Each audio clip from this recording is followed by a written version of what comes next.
প্রকাশ প্রথমত দুর্ঘটনা ঘটার কয়েক ঘন্টার মধ্যে রেলবোর্ডের তরফ থেকে সাংবাদিক বৈঠক করে যেটা বলা হয়েছিল যে সম্ভবত মালগাড়ির চালক তিনি সিগন্যাল মানেননি, তার ভুলে দুর্ঘটনা। আর যার সঙ্গে তুমি কথা বলেছো সেই দুর্ঘটনাগ্রস্ত যাত্রী যিনি রয়েছেন চৈতালি মজুমদার, তিনি তো মারাত্মক অভিযোগ করছেন।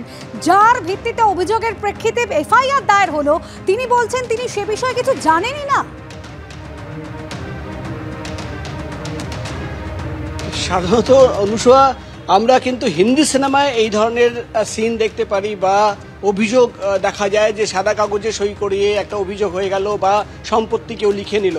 আমি যে জায়গায় দাঁড়িয়ে রয়েছি আমার পেছনে সেই বাড়ি তুমি দেখতে পাচ্ছি, এই বাড়িতেই কিন্তু চৈতালি মজুমদার থাকেন এবং আমি একটু আগেই কথা বলতে গিয়েছিলাম, তিনি যেটা সরাসরি অভিযোগ আনছেন যে কোনোভাবে তিনি জানেন না। অর্থাৎ 17 তারিখ একটা এফআইআর হয়, সেই এফআইআর এর নাম্বার তোমাকে দেখাবো, আমি সহকর্মীকে বলবো দেখাতে। তুমি দেখতে পাচ্ছ case number 48/2024 dated 17/6/2024 under section একাধিক ধারা রয়েছে জিআরপি এনজেপি জিআরপিতে এফআইআর করা হয়েছে, এফআইআর নাম্বার 48। কিন্তু যেটা অভিযোগ এখন, যে অভিযোগ নতুন অভিযোগ, চাঞ্চল্যকর অভিযোগকারিণী অর্থাৎ চৈতালি মজুমদার, যার অভিযোগের ভিত্তিতে এফআইআর করা হলো, তিনি বলছেন যে তিনি জানেনই না যে তিনি অভিযোগ জানিয়েছেন।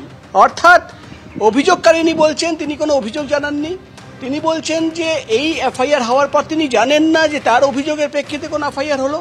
তিনি বলছেন যে গত 48 ঘন্টা আগে যে এফআইআর হয়েছে, নিয়ম হচ্ছে এফআইআর হওয়ার পর এফআইআর এর কপি দিতে হয়, অভিযোগকারিণী বা অভিযোগকারীকে জানাতে হয় যে এফআইআর হয়েছে।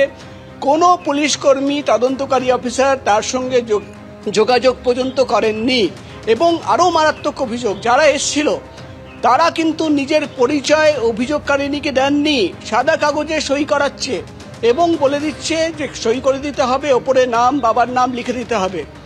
তিনি ইমপ্রেশনে ছিলেন যে তার স্টেটমেন্ট রেকর্ড করা হচ্ছে, যেহেতু তিনি সেই ট্রেনে ছিলেন, তিনি আহত হয়েছেন, তিনি হাসপাতালে ভর্তি ছিলেন, তিনি এই ইমপ্রেশনেই সই করছেন যে তার স্টেটমেন্ট রেকর্ড করা হচ্ছে। তিনি জানতেনই না যে তার এই সই নিয়ে গিয়ে একটা এফআইআর করে দিতে হবে।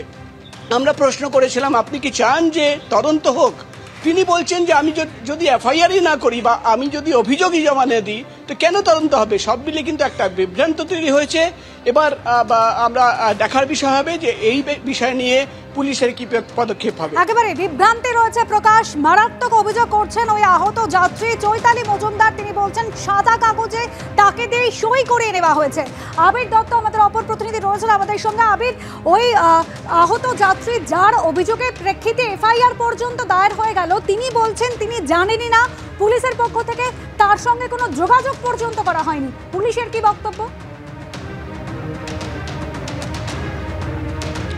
দেখো, রেল পুলিশের সূত্র থেকে যেটা আমরা জানতে পাচ্ছি যে এই ঘটনার পর যারা আহত হয়েছিলেন হাসপাতালে তাদেরকে ভর্তি করা হয়েছিল, সেখানে চিকিৎসকদের সঙ্গে পরামর্শ করে যারা কিছুটা স্থিতিশীল অবস্থায় আছেন তাদের কাছ থেকে বয়ান নেওয়ার প্রক্রিয়া চেষ্টা চালাচ্ছিলেন তদন্তকারীরা। এবং এরপর চিকিৎসকদের সঙ্গে কথা বলেই ওই মহিলার কাছ থেকে সম্পূর্ণ ঘটনা কি সেটা শোনা হয় এবং তারপর ভিডিও রেকর্ডিং করা হয়। এবং সেখানে তিনি জানান যে তিনি নিজে পড়ে গিয়েছিলেন, পাশে একটি শিশু তার মায়ের কোলে ছিল, তারা পড়ে গিয়েছিল এবং তার সঙ্গে সঙ্গে একটা জার্ক অনুভব হয়েছিল। পর থেকেই এই ধরনের ঘটনা, পিছন থেকে কিছু একটা এসে ধাক্কা মারতে পারে, এই ধরনের সম্ভাবনার কথা তিনি যা তুলে ধরেছেন সেগুলো ভিডিও রেকর্ডিং করা হয়েছে পুলিশের তরফ থেকে।